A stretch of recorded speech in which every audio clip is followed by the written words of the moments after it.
A criatividade, ela vem por meio de algum conhecimento também. Então, por exemplo, se eu conheço o texto, a probabilidade de eu criar e trazer outras perspectivas a respeito do texto é muito grande.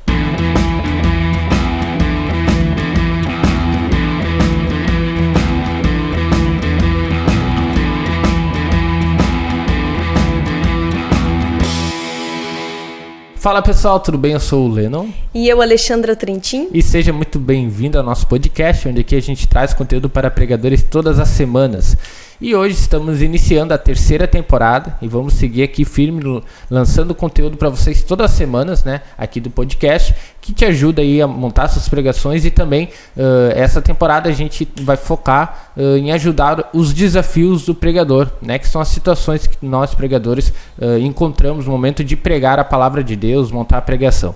E para iniciar essa temporada nova, né, o assunto vai ser algo que acontece em muitas igrejas, que é quando os pregadores acabam copiando a pregação de outros pregadores.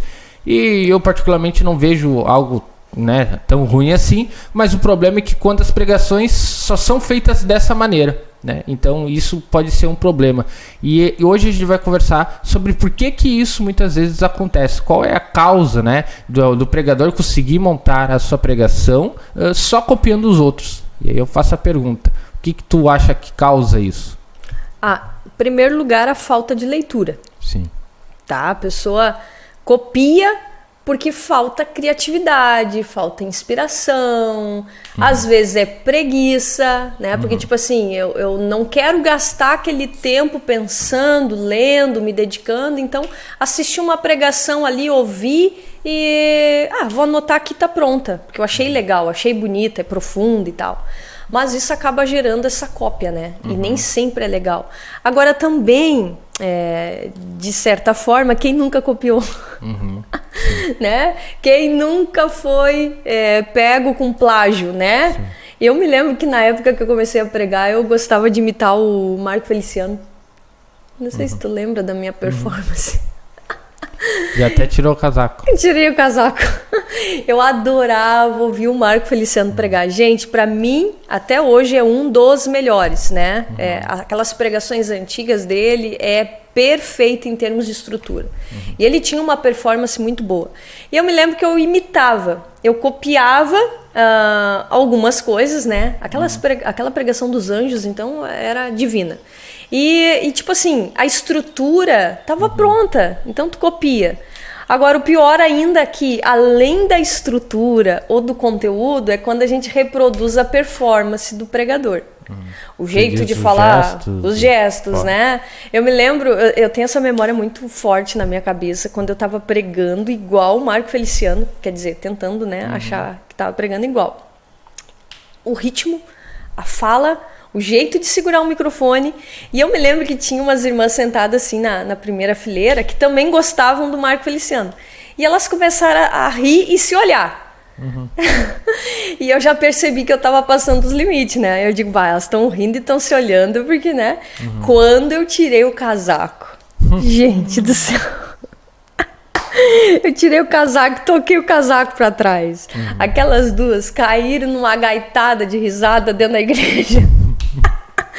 Eu digo, sabe? Aí eu parei assim, pensei, eu exagerei. Entendeu? Só que foi automático de tanto ver o homem pregar. Sim, isso quer dizer, porque tem coisa, a estrutura pode ser de propósito ali, né? Porque tu gostou da estrutura, estudou a estrutura e replicou ela. Mas a questão dos gestos, falas, até às vezes as palavras, né? Alguns pregadores, umas jargões, palavras que né? já não são tão comuns, né? E aí tu acaba repetindo aquelas próprias palavras, né? Eu dizia mas assim, isso não é, isso seria mais automático, né?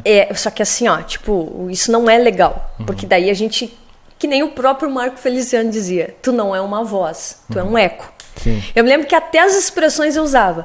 Se segura no banco. Sim. Porque agora a gente vai decolar, sabe? Aquela coisa toda. Então, assim, o que acontece para a igreja que está vendo um pregador reproduzir não só a mensagem, em termos de conteúdo e estrutura, como também a performance. Ela vê aquilo como algo que não é autêntico. E isso passa uma imagem ruim para a igreja. Principalmente hoje. Gente, eu falei esse exemplo de 20 anos atrás, tá? Então, assim, há 20 anos atrás, isso já não era bom. Na nossa geração de agora, que tem agora, que eles buscam autenticidade, isso é pior ainda. Entende? Porque naquela época não existiam as redes sociais que tem hoje e tal. E hoje, o ouvinte de agora, de 2021, né? O ouvinte de 2021, ele tá querendo autenticidade. Porque as redes sociais, quando começou, mostrava muita coisa fake. Vida pintada, editada, onde tudo é bonito, onde tudo é legal. Então, o povo já não gosta disso. O povo quer ver a pessoa como ela é. Hoje é slogan da Renner, né? Cada um tem seu estilo, a Renner tem todos. Né? Isso aí. Então, tipo assim, eles querem ver quem tu é na vida real. Então, desde foto, né? Vai postar uma foto, vai postar um vídeo. Tá, como é que eu tô? Tô no meu normal ou tô montada? Sim. Né? Aí eu até enxergo essa mudança de comportamento das pessoas, eu enxergo como bom, né? Porque, tipo, cada um realmente tem sua identidade. O problema é que antes se criava parâmetros e se achava que todas as pessoas tinham que ser naquele parâmetro. Exatamente. Né? Isso até talvez por falta de pessoas gerando conteúdo, porque né, a tecnologia não permitia. Eu me lembro que quando a gente olhava o Marco Feliciano, a gente alugava uma fita, né? E era fita, não era nem DVD. Depois de um tempo passou a DVD. E era muito difícil encontrar isso nas locadoras. Tinha que ser lá na Grande Luz, lá do centro, que tinha uma sessão lá de pregação, né, de música, de show, enfim. Então, era pouca as pessoas e era difícil as pessoas que conseguiam assim, mostrar, criar um conteúdo que nem a gente está criando hoje, né? Hoje a gente liga uma câmera aqui que é barato, se for ver com o celular ali, tu já consegue gerar conteúdo. E aí tu consegue hoje expressar a tua identidade. Só que antes não, antes era aquela pessoa e todo mundo usava aquela pessoa como modelo, né? Então, e hoje cada um consegue ser mais autêntico porque a gente, querendo ou não, claro, né? Não tô dizendo o que é certo ou errado, mas a gente está vivendo num mundo em que defende, né, que tu tem que ser você mesmo. Claro, alguns pontos vão para outros lados, né? Tu tem que ser feliz do teu jeito. E aí a gente sabe onde que isso dá. Mas pro outro lado isso tá certo. Tu tem que ser você mesmo, a autenticidade é boa. Imagina se tu só imitasse o Marcos Feliciano. Agora veja só, a autenticidade tem aumentado o parâmetro de quem escuta. Sim. A exigência, o nível de exigência do ouvinte hoje é maior. E hoje já fica intolerante a cópias. Né? E fica intolerante. E tem mais a questão assim, ó. Hoje o pessoal tem muito mais acesso a pregações. Né? Sim. Então, por exemplo, eu escutei a pregação de um pregador famoso lá, e aí eu chego na minha igreja, eu vejo meu irmão reproduzindo aquilo. Então hoje, identificar uma cópia é muito mais fácil. Muito mais fácil. E isso gera um desconforto para quem está escutando. Então, assim, é preciso observar esse comportamento do ouvinte, que ele exige mais autenticidade, e isso é bom, né? E a gente também precisa entender que, apesar da gente ter tanto recurso hoje de conhecimento, informações, tem até esboço pronto na internet, tá? É só pesquisar que tem esboço pronto na internet. Pregação pronta, e tem muita gente boa que prega, tá? Tem muita gente boa trazendo mensagens maravilhosas para a igreja. Mas eu não posso ficar copiando. Eu preciso, enquanto pregadora, ter a minha própria bandeira. Sim. Eu tenho a minha mensagem, que não é minha, mas a forma de pregar essa mensagem, Deus ele tem uma para cada um. É a tua perspectiva, né? É a tua experiência. É que nem aquilo que eu já falei, né? Que se tu só escuta a pregação, né, tu acaba vivendo a experiência dos outros. Isso. Quando tu não vai para uma atitude, né? Exatamente. Quando eu pego uma pregação pronta, eu tô dando o filtro de outra pessoa, a perspectiva daquela outra pregadora, daquele outro pregador. Sim. E às vezes não a perspectiva que Deus quer que eu entregue para a igreja.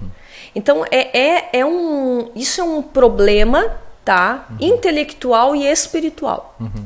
Se a gente for analisar a fundo, o pregador que só copia, ele está tendo dois problemas aí.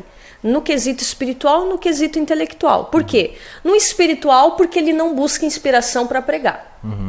tá? Ele não gasta aquele tempo que deveria gastar orando, pedindo para Deus a direção. É isso que eu falo hoje para a igreja? Não é isso, me dá a direção, me dá a instrução. E a questão intelectual que às vezes pode estar ali, que é justamente a preguiça de ler, de se preparar, tá? Então isso limita a pessoa, né? Como ela não lê a Bíblia, como ela não se prepara, ela fica refém dessa reprodução que ela faz. Agora, detalhe, não estamos dizendo que não é bom ou que não pode copiar a estrutura de um sermão, a linha lógica que algum pregador escute. Não é que algum pregador fale. Não é isso. Eu estou dizendo que a gente não pode reproduzir sempre ou agir sempre assim. Por exemplo, vamos dizer que tem um assunto que é mais difícil na Bíblia de ser explorado. Eu escutei a pregação de uma pessoa lá que é muito boa, ele aprofunda na palavra e tal. Eu vou tirar várias ideias daquela pregação, eu vou tirar vários pontos importantes que aquele pregador observou e posso usar isso na montagem da minha. Posso? Claro que sim. Se tu sabe que aquilo está correto, já está o trabalho feito, tu pode incorporar, mas de preferência nunca copiar. Sim, é se inspirar. Se inspirar, né? Tu pode coletar essa informação e inserir. Mas a estrutura, a revelação, a montagem, a gente tem que procurar ser mais autêntico, tá?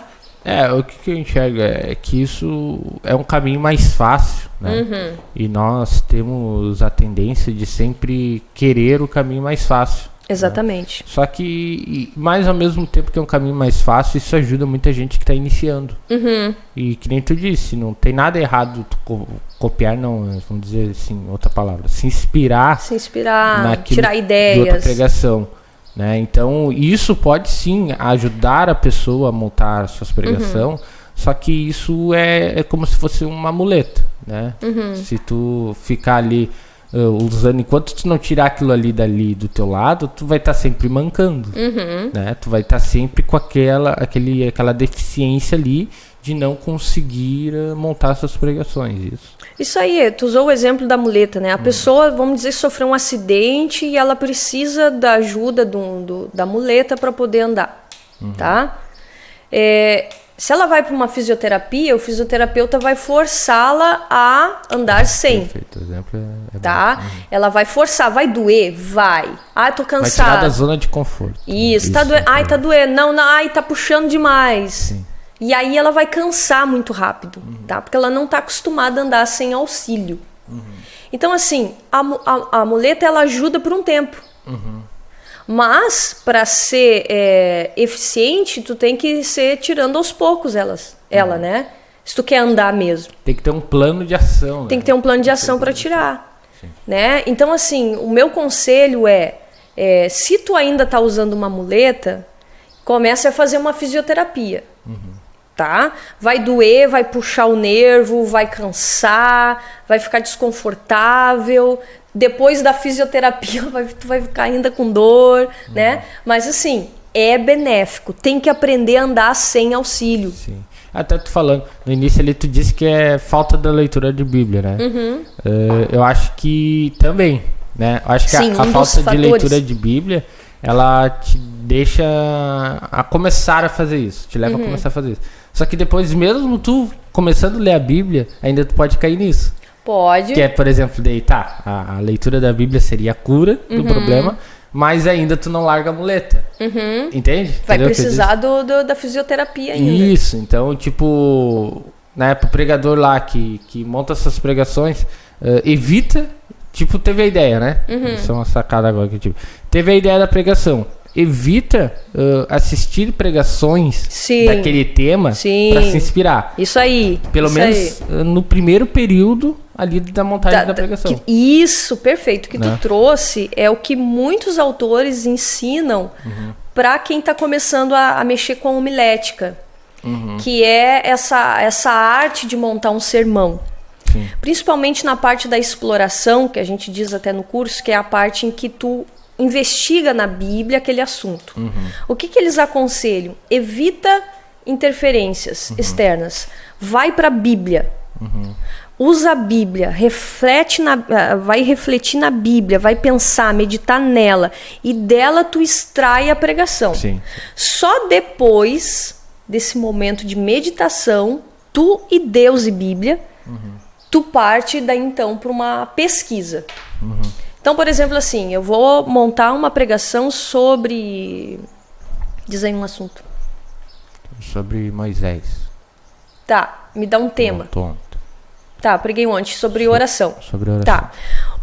Tem muita coisa sobre oração. Se tu botar na internet pregação sobre oração, gente, é muita gente boa pregando.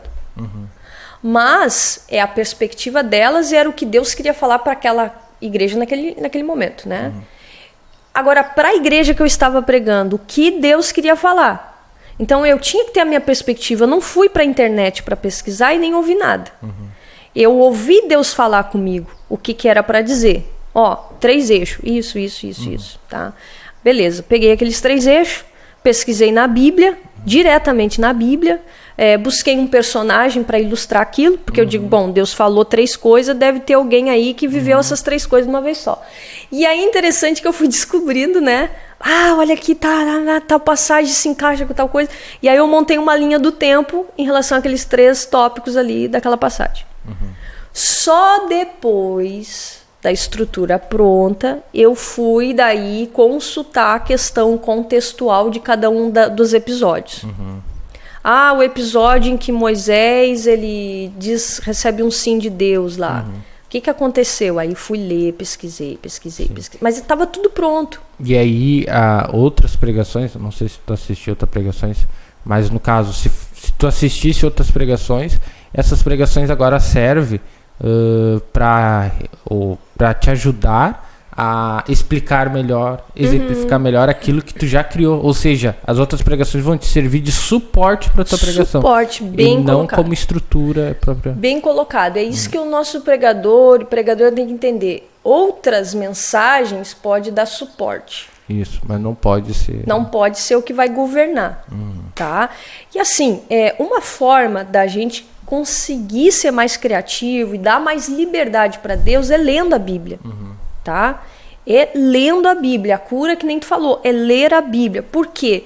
Porque se tu lê todo dia, tu vai ter tanta ideia para pregar que vai te faltar oportunidade para passar essa mensagem adiante. Entendi. Porque tu lê um versículo hoje, um capítulo, olha aqui e tal, e aquilo Deus fala contigo, e aí tu tem ideia para falar sobre aquilo, tá? Vem aquele insight assim, né? Até mesmo vendo da forma que tu montou essa pregação de Moisés, que tu disse, que teve a inspiração ali da oração nos 3 pontos. E aí depois tu foi buscar um personagem da Bíblia para exemplificar isso. Né? O que é mais comum acontecer? Tu lê a história do personagem e identificar os 3 pontos. Entendeu? Aí imagina na prática isso como é que seria. Tu tá lendo lá passagem e aí teve uma inspiração, bom, já tá ali, é só tu analisar um pouco mais a história. Mas quando tem uma inspiração, que foi ao contrário, o teu processo foi ao contrário, agora tu achar um personagem da Bíblia com aquelas características é muito mais difícil. Aí já entra a questão do conhecimento, entende? Isso. Agora imagina se tu teve a inspiração, só que agora tu precisa achar alguém para exemplificar aquilo. Tu não vai ler toda a Bíblia pra achar esse personagem. Se tu não tem conhecimento, não consegue fazer. Mas ele vai pegar na outra semana, né? Não tem como fazer isso, né? Então, tipo, por isso que é importante já ter o prévio conhecimento, porque quando vir a inspiração, tu já sabe onde procurar. E aí que entra o problema das pessoas que não lêem, que daí o que acontece? Vai achar um personagem bíblico, não vai ter como ler a Bíblia ali. Então ela vai pra onde? Pra internet, que é tudo catalogado, que já tá pronto. E aí acaba pegando algo pronto. Né? Até tem um exemplo bom pra mostrar isso, que uma vez eu acho que até eu falei, mas aqui a gente joga bolita, né? Sabe como é que é jogar bolita? Uma bolinha ali de vidro, né? Pequenininha que se joga. E aí geralmente se joga na terra, né? Agora imagina o seguinte, quando tu faz, por exemplo, passa o dedo, né? Tu vicia o caminho ali, por exemplo, né? E aí, se tu joga a bolita, ela vai por aquele caminho que já está construído.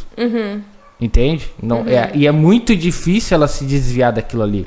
Porque já tem um caminho, já está tudo pronto para ti, para aquela direção que tu fez o risco na terra. Entendeu? Aí o que acontece? quando, né, tu quer chegar a algum lugar e tu vê outra pessoa já fazendo, é como se tu fizesse esse risco. Aí é muito difícil tu ser criativo pra sair daquilo ali. Sair do risco. Porque imagina, é um caminho que já tá pronto, né? Mais fácil. Mas quando tu cria o caminho, aí a bolinha pode ir pra lá, pode ir pra cá, ela vai fazendo o seu caminho, que é tua personalidade, que foi conforme a tua força, o ângulo que tu jogou a bolita, conforme o teu terreno, entendeu? Conforme o teu contexto ali. Acho que esse exemplo é bom porque se a gente faz o caminho, que é olhar outras pregações antes, a criatividade ela não tem espaço para trabalhar. Ela já vai limitar. Isso, ela vai ficar presa. Isso que tu colocou é muito bom, essa colocação. Se tu ler coisas antes ou ficar ouvindo pregações antes, isso vai te limitar. Sim. Que nem tu falou ali, a minha pregação que eu fiz, ela partiu de um tema. E tem muitos autores que acham perigoso esse caminho, porque quando tu tem um tema e tu parte para a Bíblia um texto que venha comprovar esse tema, tu pode acabar cometendo algum erro de interpretação bíblica. Porque tu já... Justamente por isso, né? Porque tu já tá com algo formado. Já tá com algo formado, então tu tenta forçar a história. Forçar aquela tua afirmação, tá? Só que o que acontece? Quando tu tem domínio da Bíblia e tu tem, assim, uma boa noção de doutrinas bíblicas, no sentido de doutrina sistemática, que é a organização de assuntos da Bíblia, tu consegue, por exemplo, andar por esse terreno sem ele se tornar perigoso. Porque ontem eu preguei lá sobre os 3 tipos de resposta que Deus dá na oração, que é sim, espere ou não. Beleza? Ok. Se tu olhar numa doutrina, numa teologia mais sistemática, tu vai entender que Deus ele faz isso. Então, tipo assim, eu já tinha aquela segurança teológica que eu podia entrar nesse caminho. Eu só precisava achar o personagem. Sim. E coincidentemente, porque eu recebi a escala no dia, praticamente, né? Foi de noite pro outro dia, né? Coincidentemente, olha que interessante, eu não sabia que ia pregar. Eu, naquela semana, tinha lido sobre a doutrina sistemática da questão da oração. Então, era uma coisa que eu tinha lido porque eu quis ler. Tipo, não tinha obrigação de ler. Eu quis ler e li, entendeu? Uma coisa que me chama muita atenção, que é a oração. E beleza, depois, no decorrer da semana, recebe a escala e aí tem o maná para gravar e tal. E aí o que acontece? Eu já estava num terreno seguro para fazer uma afirmação daquela. Eu só precisava de um personagem para provar. Alinhar, entende? Então é mais fácil tu extrair. Mas é um caminho perigoso quando tu não tem domínio daquele assunto na Bíblia como um todo, porque daqui a pouco eu posso pegar um texto e tirar ele do contexto só para provar um tema. Isso que é o perigo, né? Então quem está ouvindo aí fica essa ressalva. Por isso a importância de ler a Bíblia. Tem que ler sobre ela, tem que ler dela, tem que ler. No livro que eu li sobre a teologia sistemática, não apresentava, Deus fala, responde. Não tinha. Isso foi ele que falou comigo, quando eu recebi a proposta. Deus falou comigo. Mas, uma vez inspirado, tu vai e tu monta. E depois, só depois, tu procura algo que venha, né, se encaixar ali. Sim. Esse é o caminho no caso de um sermão temático, né? Agora, a leitura, ela é fundamental para nos dar segurança e para impedir que a gente cometa uma heresia no púlpito, né? De falar uma bobagem, tá? Ou ensinar algo meio como meio verdade, meio distorcido. A gente tem que cuidar. Então, assim, a leitura, ela nos habilita e ela gera criatividade. Sim. A Bíblia é a fonte, né? É a fonte. Bíblia não é algo que tem que confirmar a tua teoria, né? Não, porque daí exatamente. Pode existir esses problemas, né? Isso aí. E obviamente tu fala da leitura da Bíblia, mas é a leitura com a meditação, né? Isso tem que ficar claro, porque só a leitura é um texto, né? Agora, tu ler e conseguir aplicar isso, conseguir enxergar isso tanto na tua vida quanto na igreja que, né, tu congrega, isso começa a te trazer essa questão da criatividade, né? E claro, depois desse ponto ir para a exploração do contexto, né? Isso é interessante. E o contexto, ele nos ajuda sim a ser mais criativo, né? Ele abre a nossa criatividade, ele nos faz enxergar coisas que, se a gente não estivesse lendo, se a gente não estivesse contextualizando, a gente não ia conseguir perceber. Não ia pegar alguns detalhes, né? Que pode dar inspiração aos detalhes, né? Sim. E algo importante, tu viu que a gente falou bastante sobre criatividade. Né? E a criatividade, ela é algo genuíno. Né? Sim. É original. Original, exatamente. E aí teria um exemplo para isso. Imagine como uma pessoa desenharia uma casa sem nunca ter visto uma casa antes. Entende? Será que seria do formato tradicional que a gente conhece? Não. Entendeu? E isso por quê? Porque ela tá usando ela mesma como referência. Então, assim, né, para ter criatividade, a gente tem que entender que a gente tem que ter algumas sacadas, algumas técnicas. Né? Tem que buscar um conhecimento. Sim. E todo formas conhecimento diferentes de enxergar o problema, formas diferentes de enxergar a situação. E tipo assim, a criatividade, ela vem por meio de algum conhecimento também.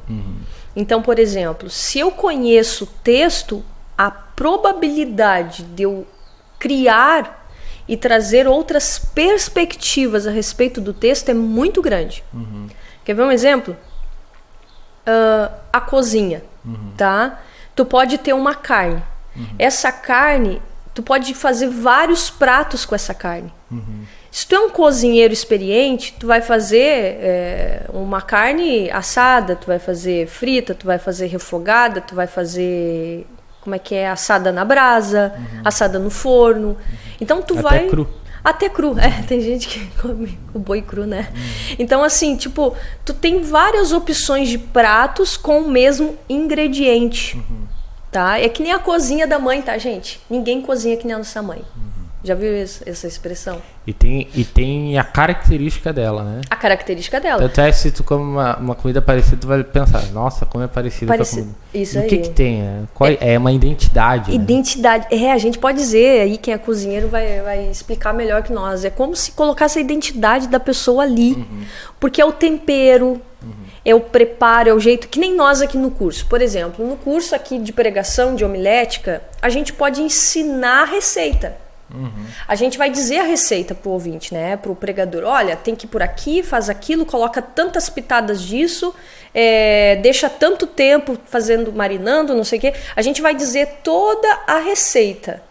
Mas na hora da execução, cada aluno que recebeu a mesma receita, ele vai colocar alguma coisa diferente. Vai alguma coisa diferente naquela pregação dele. E tipo assim, ó, ele tem a mesma estrutura homilética, tá? Foi dado igual para todo mundo. Mas vai ter o tempero dele, tá? Que é que nem o tempero de mãe. Não tem outro igual. Tu pode comer comida de cozinheiro, chefes de cozinha que sejam ótimos, mas igual a comida da mãe não vai ter. Entende? Então, assim, o pregador, ele é o único. Por isso que eu falo muito dessa questão de tu não ser cópia dos outros. Tu pode te inspirar, mas não copiar. Por quê? Porque tu é único. O meu tom de voz é único, a minha postura, o meu jeito, né? Os exemplos, a abordagem. Ninguém é igual a ninguém, né? Ninguém é igual e cada um tem um chamado diferente. Então, eu preciso identificar qual que é o chamado que eu tenho, como Deus quer me usar, identificar as minhas, vamos dizer assim, aquilo que é meu, a minha identidade, o meu jeito, e usar isso na pregação. Quer ver? Tinha uma pregadora que eu costumava ouvir, que uma vez eu dei um feedback para ela, e foi muito importante esse feedback que eu dei. Eu escutando ela falar, quando ela pregava, não parecia a mesma pessoa. Entendeu? No normal dela, fora do púlpito, ela tinha um gênio forte, um jeito de se posicionar, de falar, de abordar, um jeito irônico, sarcástico. Sabe quando a pessoa é inteligente e ela tem umas sacadas assim, e ela tá aqui no meio conversando, daqui a pouco ela solta uma pérola, né? Então ela tinha toda essa característica muito boa, que era dela. E o tom de voz dela não era um tom assim, amoroso, querido. Não, ela é uma pessoa forte, era uma pessoa que se posicionava o que ela achava, independente se vão gostar ou não. Não que fosse mal educada, mas no sentido assim, olha, eu sou assim, eu penso assim. Entendi. Quando chegava na hora de pregar, ela usava um tom de voz, ai, Jesus, porque ele te ama, porque não sei o que. Eu digo, eu tô ouvindo outra pessoa. Não é a mesma. Entende? Não sei por que ela adotava essa postura mais melancólica, mais amorosa, mais pacienciosa. Porque não era ela. Entende? Uma questão de aceitação. Talvez para ser aceita, talvez porque ela achava que o jeito dela não era legal. E um dia eu disse para ela, até se ela estiver nos ouvindo, beijo. Posso dizer o nome? Posso, né? Ela adora ouvir a gente. A Anne, tá? É a Annelise. E aí eu disse para ela assim, Tchê, seja tu. Não, é tu. Tu que precisa aparecer ali. Então, tipo, eu disse, tu é legal de ouvir. Tu é uma pessoa que quando tá conversando é legal de escutar. Entende? O teu jeito, o teu tom de voz. Então, assim, traz isso pra pregação. Coloca você lá. Não alguém que você queira mostrar no sentido assim de, se eu ir por esse caminho, eu vou ser mais aceito. Entende?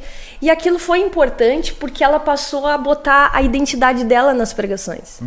Entendeu? Ela passou a ser ela. Ela passou a falar com o tom de voz dela, no ritmo dela, do jeito dela. E assim, ó, em termos de interação da igreja com o que ela falava, aumentou muito. Porque uma igreja em que as pessoas se conheciam, que conhecia o jeito dela, de repente enxerga agora a Anne pregando. Não era mais alguém, né, um outro ethos que ela estava trazendo ali. Então, às vezes, o pregador, ele traz outra pessoa para junto da pregação. Ele tenta esconder o estilo dele, a personalidade dele, a performance, o jeito de falar, o jeito de interagir com a igreja. E a igreja, ela percebe que tem algo errado. Mesmo que vamos dizer que esse pregador não seja dali, tá? Quando o pregador, então, é da igreja local, meus riquinhos. Se tu é da igreja e tu tenta trazer um outro estilo, uma outra identidade para tua pregação, o povo percebe que não é tu. Já fica, ué. Tá? É que nem assim, ó. Tinha um outro caso. O rapaz, ele falava o português coloquial. Quando ele tava no normal, né? A gente foi, não sei o quê. Quando ele ia pregar, ele usava o português mais padrão. Estou, estamos. Só que até aí tudo bem, se tu consegue usar esse português padrão de um jeito natural, beleza, é o aconselhável. Mas ele forçava tanto em falar estou, estamos, que a linguagem corporal dele denunciava que ele estava desconfortável com aquela fala. Porque quando ele dizia assim, porque estamos aqui, e aí, tipo, ele se ouvia terminar o S, estamos aqui. E aquilo soava tão engessado, que eu também dei o feedback para ele.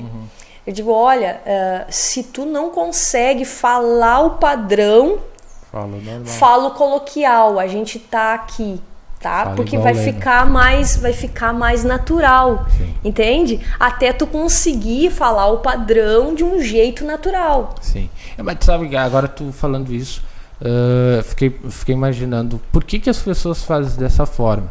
Na verdade é o seguinte, é um bom sinal, tá? Eu enxergo isso como um bom sinal porque a pessoa, ela tá buscando uma evolução, tá?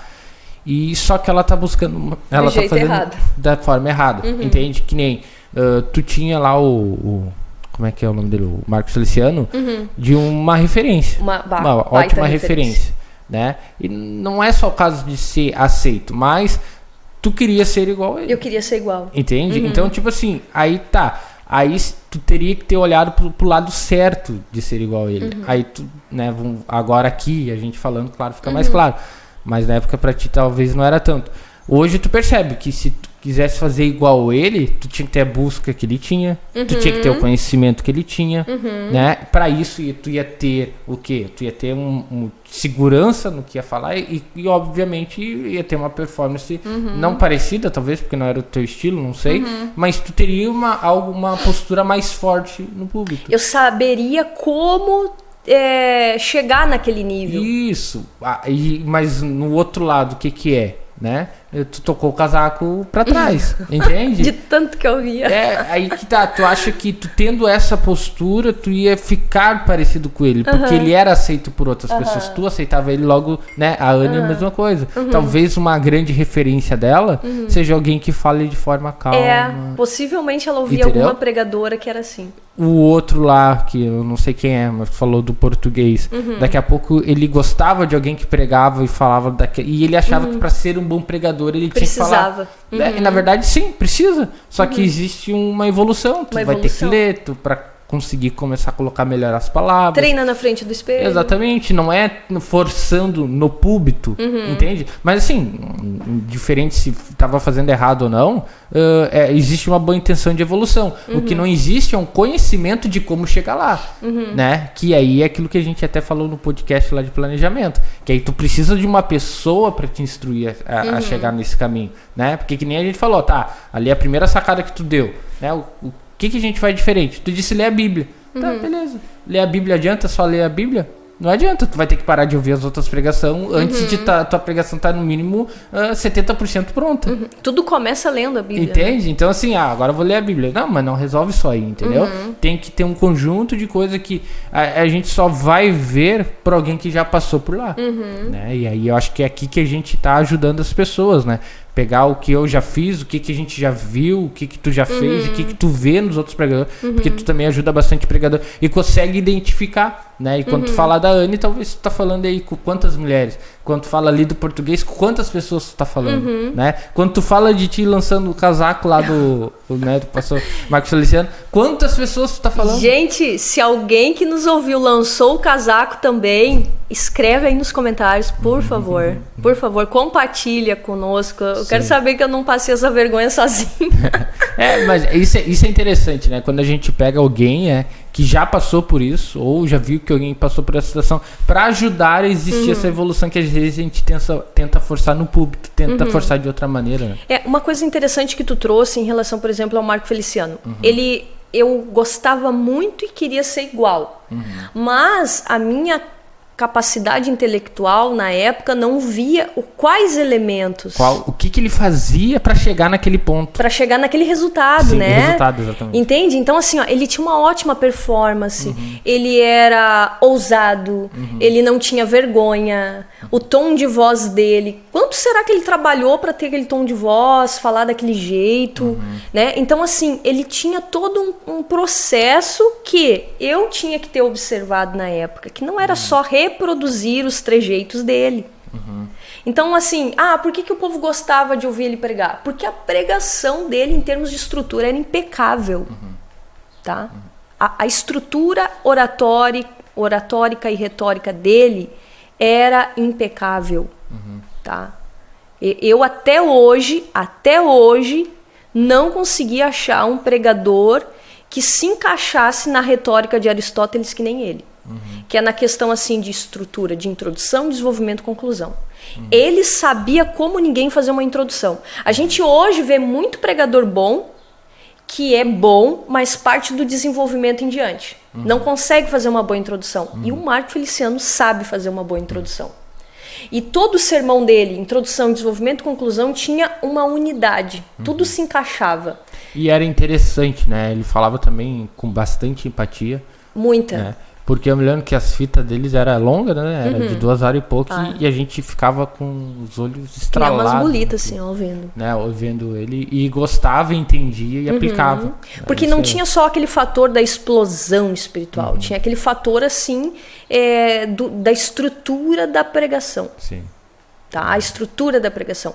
E aí, que nem tu disse, o que aquele pregador que eu gosto tem que eu posso criar um caminho para chegar naquele resultado, mas nunca para ser igual, porque ninguém é igual. É isso que a gente quer com esse podcast, que vocês entendam, ninguém é igual, tá? O meu estilo, a minha personalidade, o meu jeito é meu, e Deus quer usar assim. Entende que Deus quer usar assim? Eu preciso levar a Xanda para cima do púlpito. Eu preciso me levar com o meu jeito de ser, com o meu jeito de rir, com o meu jeito de falar. Quer ver? Um exemplo.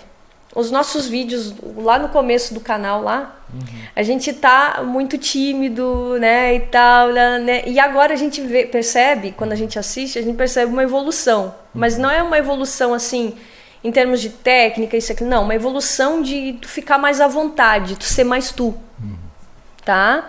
Então, às vezes, isso também é um ponto... Tivemos que treinar também, né? Tivemos que treinar. Então, por exemplo, tem pregadores que pregam muito bem na igreja, mas na hora de gravar um vídeo... entra o pavor. Sim. E aí não quer. Não quer. Por quê? Porque eles não conseguem ser eles. Sim. Tá? Se não tem ninguém... se eu sei que eu tô pregando e eu não sei que estão me filmando, eu me solto. Mas se eu sei que estão filmando, eu já me travo. Por que a gente se trava? Porque a gente tem medo de não ser aceito. Ah, será que vão gostar do meu jeito de rir? Ai, mas eu dou uma risada tão feia. Ai, mas eu não sei, às vezes as palavras saem erradas. Isso vai na aparência também, né? Na aparência também. Né? Estamos falando de autenticidade aí. A aparência também. A gente podia falar dos cabelos, né? Que tu não aqui conta, não se grava podcast sem ir no cabeleireiro. Gente, é que eu preciso escovar. Então bota aí, né? Vocês querem ver ela com o cabelo normal? Não? Assiste a minha pregação no culto da igreja. Pregando na igreja eu tô normal. Não, é que assim, ó, eu penso o seguinte, né, no caso da gravação aqui. Olha o que tu vai falar, olha o que tu disse no podcast. Não, eu vou ser autêntica. Eu penso o seguinte, é que nem quando eu dava aula, tá? Eu nunca dei aula de tênis. Nunca fui dar aula de tênis. E, tipo, às vezes eram 3 turnos. Sim. Né? Porque eu achava que era um desrespeito com o aluno. Entende? Não, é sério. Eu achava que eu tinha que me apresentar de um jeito que mostrasse respeito por eles. Afinal, eles iam ficar 2 horas me olhando cada turma, né? Então, assim, eu penso o seguinte, nos vídeos, tá? Tem a questão da insegurança, da gente que é mulher, quer estar mais bonitinha, mais arrumadinha? Sim, tem. Meu cabelo não é desse jeito, meu povo. A gente escova e a Celeide Conrad é meu anjo que faz aí o trabalho toda semana, tá? Mas também tem a questão do ouvinte, respeito ao ouvinte. Isso saiu bem, né? É verdade. Isso saiu bem. Né? Então a questão da autenticidade, a gente tem que levar nós. E é o que eu tava falando lá do vídeo, né? A gente se solta mais. Por quê? Porque a gente já não tem medo se vão gostar ou não. Sim. É verdade. Te ligou? E, tipo, se tu não gosta do teu estilo, vamos dizer assim, tem que porque na verdade tu não se encontrou ainda, né? Porque quando tu te acha, tu vê que aquilo ali é o melhor, o teu melhor, né? E quando a gente canaliza, né, nosso conhecimento, nossa força para aquilo que a gente vê que nasceu para fazer, a parada é outro nível. É outra coisa, é outra exatamente. Coisa. Então, assim, se tu tem vergonha do jeito que você é, do jeito que, né, da forma que pensa, é porque ainda não se encontrou, né? E tente se encontrar, né?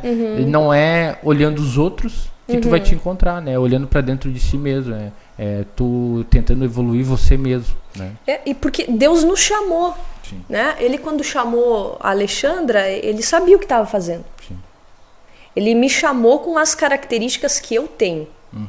Entende? Então, eu tive vários modelos de pregadores, tive vários pregadores que eu me inspirei, que eu gostaria de ser, e até hoje eu tenho. Mas existe uma diferença entre você querer reproduzir a performance daquele pregador tal qual, seguindo o estilo do pregador, e tem a questão de tu reproduzir essas habilidades na comunicação que ele tem. Né? Identifica, ele é bom por quê? Porque ele faz isso, faz aquilo. Então isso a gente pode agregar à nossa rotina de pregação. Mas nunca achar que porque eu não falo que nem a fulana, se eu não prego que nem o fulano, eu não sou boa o suficiente. Tem um exemplo perfeito para isso, que é o pastor Cláudio Duarte. Né? Porque assim, o Cláudio Duarte, muitos criticam, né? O jeito que ele prega e tal. Mas eu acho que é um cara que alcançou muita muita gente, que os métodos tradicionais e culturais de pregação nunca alcançaria. Né? O cara, ele tá falando sobre algo que tá prejudicando a igreja. É horrível na igreja, que é sobre o casamento. Ele traz uma abordagem totalmente cristã, num tom, claro, humorista ali e tal dele, mas que fala a verdade para muita gente que não pararia para ouvir uma pregação. Não pararia para ouvir. Então, assim, E ele mesmo fala, né? Que ele, quando ele pregasse, ele queria fazer as pessoas chorar. E as pessoas estavam rindo, né? E se tu for ver, não é comum na igreja. Talvez hoje seja mais comum, porque ele abriu o caminho. Um caminho aí. Mas e se ele tivesse retraído isso? Entende? E se ele tivesse guardado isso? E se ele tivesse reprovado isso? Né? Ele tá sendo ele. Ele tá sendo ele. Quantas pessoas são assim? E pode, né? Que nem até uma vez ele falando que tinha ido num, acho que era stand-up, uma coisa assim. Era uma casa de humor, assim, eu não sei o nome disso direito. E até na hora eu fiquei um pouco assim, contrariado com o que ele disse, né? Eu disse, mas já tá fazendo isso, então já foi pro lado errado. Aí tá, esse foi meu primeiro preconceito e julgamento daquilo. Aí no segundo momento eu pensando, refletindo sobre aquilo, disse, nossa, ele vai alcançar a pessoa que nunca entraria numa igreja. Talvez ele tá levando mais gente pra dentro de uma igreja ali naquele lugar, porque, não, peraí, crente é assim, Deus é assim, ué, casamento é assim, não é isso que a gente vê no mundo. E tipo, né, pelo fator dele ser autêntico, né? E aí abre-se portas em lugares inimagináveis, né? Isso é interessante, a autenticidade é a tua marca. É a marca, exatamente. Entendeu? É a tua marca, é a autenticidade, é o teu tempero, não existe igual. É a tua marca, é a tua identidade. Então não anule a tua personalidade na pregação. A identidade de Pedro era uma, de João era outra, de Tiago era outra. Pedro, destemido... Dá pra ver tanto nas histórias, na forma que foi escrito os livros. Pedro, numa pregação dele, ele ganha 3.000 almas, tá? E ele não tinha instrução, mas era um homem corajoso, era um homem que botou a identidade dele naquela pregação. Se tu lê a pregação, tu percebe o mesmo Pedro que tu enxergou lá nas outras coisas. Claro, um Pedro convertido, mas a personalidade, o jeito de falar, o jeito de abordar. Paulo, embora ele dissesse assim, não quero pregar com sabedoria de palavra humana e tal, ele estava se referindo ao sofisma da época, mas Paulo era um homem que ele pegou toda a intelectualidade que ele tinha antes da conversão e ele reproduz isso através da retórica das pregações dele. Então ele traz aquela intelectualidade para o meio cristão. Então assim, Paulo foi melhor que Pedro? Não, cada um teve o seu chamado, cada um teve o seu papel fundamental. E ninguém é melhor do que ninguém, né? E ninguém não é melhor existe que ninguém. Essa comparação, né? Isso essa aí. comparação que é a gente que cria na nossa mente, que a gente tem que ser igual, que a gente tem... E aí a gente às vezes tem até medo de fazer um modelo diferente. Entende? A gente tem medo de começar uma pregação. Eu vou fazer introdução. Mas na minha igreja não faz. Na minha igreja a gente só saúda a bancada e faz aquele ritual de etiqueta social. Eu quero agradecer ao fulano, ao pastor tal, né? Gente, Deus tem um chamado particular com cada um. E eu preciso subir no púlpito. Eu não posso colocar lá no púlpito um avatar. Tá? E tem muito pregador avatar que sobe e coloca alguém que ele criou. E não só como pregador, mas como cristão também, né? Cristão. Não chega na oração e tenta mostrar alguém que tu não é. Exatamente. Né? Pegando o gancho de Pedro, ele cortou a orelha de um do lado de Cristo, né? E aí, Cristo exortou ele. Então, tipo assim, se tu não é quem tu realmente é, né? Tu não vai evoluir. Não, e não tem como Jesus corrigir. Exatamente, como Cristo corrigiria ele ali se ele tivesse só pensado, né? Ou se ele tivesse resmungado 3 dias depois, né? Que muita gente faz. Não, ele foi ele mesmo. Não tô dizendo pra ninguém cortar a orelha de ninguém. Não corte. Mas o que eu tô te dizendo é, na oração, seja sincero. Pô, Deus, eu tô com dificuldade, tô tentado a fazer isso, tô tentado a fazer aquilo. Seja sincero. Seja você mesmo. Seja autêntico. Porque a evolução, ela parte daí, né? Porque pegando a sacada do podcast, quando tu é autêntico, tu sabe onde tu tá. E pra te chegar a algum lugar, tu tem que saber onde tu tá. Porque senão tu fica à deriva, né? Isso aí. Então, tipo, eu preciso saber quem eu sou, que chamado eu tenho, me aceitar e me levar junto na hora de pregar. Sim. E o que a gente falou, tendo criatividade com base no nosso esforço, né? Sim. Nunca reproduzir, mas se inspirar. Sim. São coisas diferentes. E a última sacada aí é essa questão de comparação, né? Às vezes isso inibe muitas pessoas, né? E quando existe isso, tem que ter um sinal amarelo aí, porque talvez é um problema não tratado, Não tratado, né? exatamente. E isso tem que ser exposto para ser resolvido, né?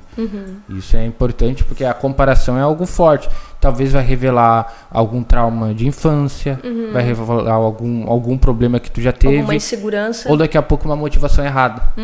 Também. Daqui a pouco uma motivação errada e tudo tá errado, né, gente? Né, do que eu falei ali. E a gente precisa... a gente não pode mascarar esses problemas, né? A gente tem que tentar expor esses problemas e resolver, né? Para que a gente possa ter essa evolução. Né? Então, tipo assim, duas coisas nessa questão que tu disse. Vamos dizer que eu tenho a insegurança de ser eu mesma e eu vou para cima do altar levando outra personalidade, né, outro pregador junto, vamos dizer, né?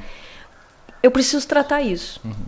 Tá? Eu preciso me curar e entender. Deus me chamou do meu jeito, do jeito que eu sou, com a minha risada, com a minha fala, se a minha voz é fanha ou ela é normal, se ela é fininha ou ela é grave, é eu que tenho que colocar lá essa voz. É eu, o meu jeito.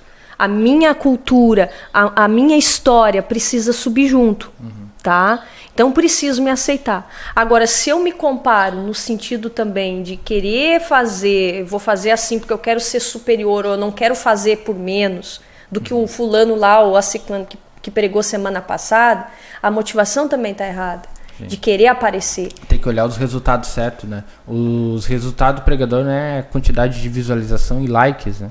É vidas transformadas. E essas vidas, elas não mostram pro pregador. Não aparece no algoritmo. Às vezes a pessoa que teve a vida transformada não lembra nem o nome do pregador. Né? Isso aí. Mas está sendo lá. Ela recebeu a palavra, uma palavra inspirada, uma palavra que o pregador teve técnica para falar, chamar atenção e conseguir explicar da melhor forma, né? E isso não vai entrar lá na tua rede social, né? Não vai entrar em lugar nenhum. É algo que, se tu tá fazendo para Deus, né? Tu vai ser recompensado de alguma forma, mas não é visível, né? Então não tenta medir o resultado das pregações, né? Isso aí. E se eu fosse dizer uma última frase para quem tá ouvindo, eu diria o seguinte: não seja eco. Seja voz. Deus nos chamou para ser voz e não para ecoar o que os outros fazem ou dizem. Sim. É isso aí.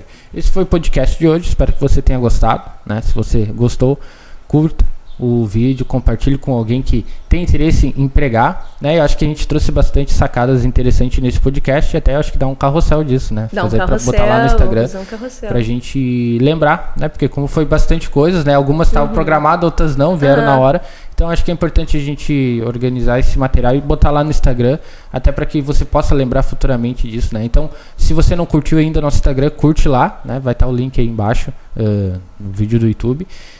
E compartilhe esse conteúdo caso, né, você gostou e tem interesse aí em divulgar para mais pessoas. Amém? Amém.